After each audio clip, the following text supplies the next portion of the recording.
வணக்கம் my dear brothers and sisters. எல்லாரும் எப்படி இருக்கீங்களா? நல்லா இருக்கீங்களா? சாரி, எல்லாரும் எப்படி இருக்கிறீங்களான்னு கேட்டேன். எப்பயுமே வணக்கம் my dear brothers and sisters. எல்லாரும் எப்படி இருக்கீங்க? நல்லா இருக்கீங்களா? நீங்கள் நல்லா இருந்தீங்கன்னா நான் நல்லா இருக்கிற மாதிரி தாங்க. உங்களை எல்லாரையுமே எனக்கு ரொம்ப ரொம்ப பிடிக்கும்.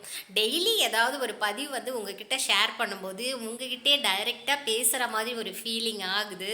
ஒரு மாதிரி சாட்டிஸ்ஃபைடாக இருக்குது. ஸோ அதனால தான் டெய்லி அட்லீஸ்ட் ஒரு வீடியோ ஒரு 2 வீடியோ உங்ககிட்ட ஷேர் பண்ணுறேன். உங்களுக்கு ஏதாவது போர் அடிக்குதா? போர் அடித்தா சொல்லுங்கள், நான் வேணால் ஸ்டாப் பண்ணிக்கிறேன் அப்படின்னு சொல்லுவேன்னு நினச்சிங்களா? நோ, போர் அடித்தாலும் உங்கள் சிஸ்டர் உங்ககிட்ட நான் பேசுவேன்.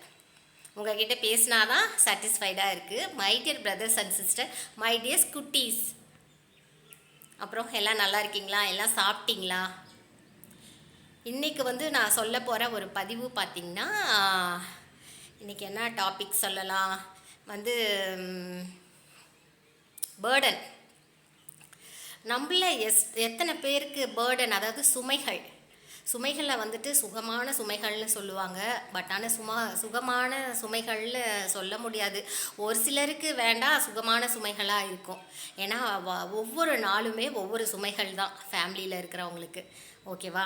அதுவும் ஃபேமிலியில் ஃபஸ்ட்டு பொண்ணு, ஃபஸ்ட்டு பையன், அல்லது அந்த ஃபேமிலியில் பார்த்தீங்க அப்படின்னா பொண்ணுங்களே இருக்காது, பசங்களே இருக்க மாட்டாங்க, பொண்ணுங்க மட்டும்தான் இருப்பாங்க. அப்படி இருக்கிறவங்க அந்த ஃபேமிலியே அவங்க தான் ரன் பண்ணுற வேண்டியதாக இருக்கும். ஓகேவா? ஒரு சிலர்லாம் பார்த்தீங்க அப்படின்னா ஸ்கூல் ஸ்டடீஸே போகாமல் அந்த சின்ன வயசுலேருந்தே குடும்பத்துக்காக உழைச்சி ஓடா தேஞ்சு போயிருப்பாங்க.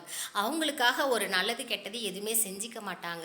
அந்த பணத்தில் என்ன பண்ணுவாங்க, அவங்க கிடைக்கக்கூடிய அந்த பணத்தில் அவங்களுக்காக செய்யாமல் அவங்க சிஸ்டர்ஸ்க்காகவும் அவங்க பிரதர்ஸ்க்காகவும் அவங்க அம்மா அப்பாவுக்காகவுமே தான் செய்வாங்க. எந்த ஒரு ஃபங்க்ஷனாக இருந்தாலும் அவங்க தான் முன்னாடி நின்று எதுவுமே மணி ஸ்பெண்ட் பண்ணுற வேண்டியதாக இருக்கும். ஓகேங்களா?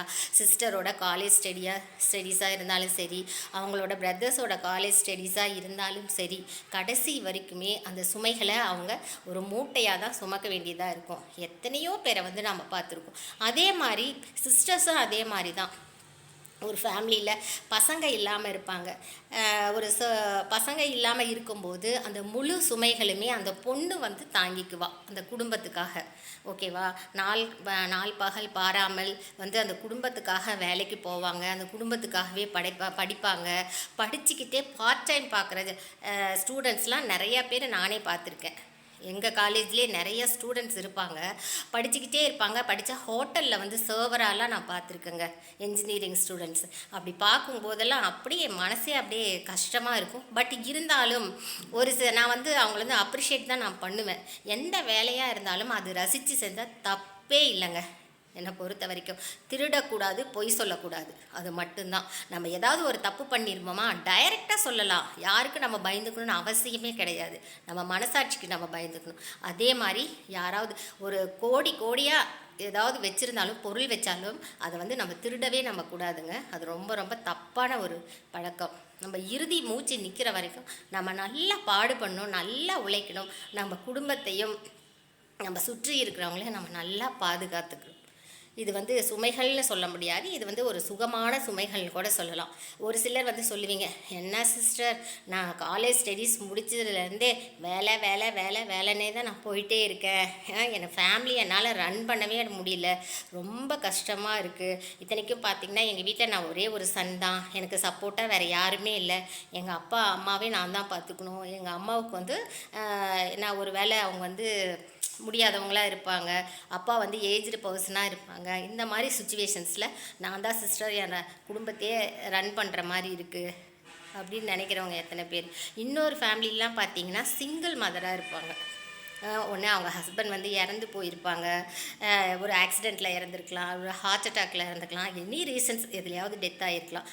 அந்த மாதிரி வீட்டிலலாம் பார்த்திங்கன்னா ஒரே ஒரு சைல்டு இருந்திருப்பாங்க, யார் பெண் குழந்தைகள் இருந்திருப்பாங்க.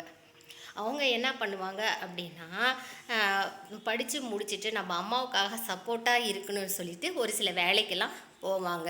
அந்த பொண்ணு கண்டிப்பாக நினைப்பாங்க, நாம் கல்யாணம் பண்ணி போயிட்டா நம்ம அம்மாவை கரை சேர்க்கறது யார் அப்படின்னு சொல்லிட்டு அந்த பொண்ணு என்ன பண்ணுவாங்க அப்படின்னா, படித்து முடித்து வேலைக்கு போயிட்டு அவங்க அம்மாவுக்கு வேண்டிய அனைத்தையும் செய்வாங்க. அப்படி ஒரு சில குடும்பங்களில் இருக்குது. இதெல்லாம் என்னன்னு பார்த்தீங்கன்னா, இது வந்து சுமையான சுமைகள் தான். ஓகேங்களா? இந்த டாபிக் எத்தனை பேர் பிடிச்சிருக்கு? Thank you my dear brothers and sisters. Have a nice day.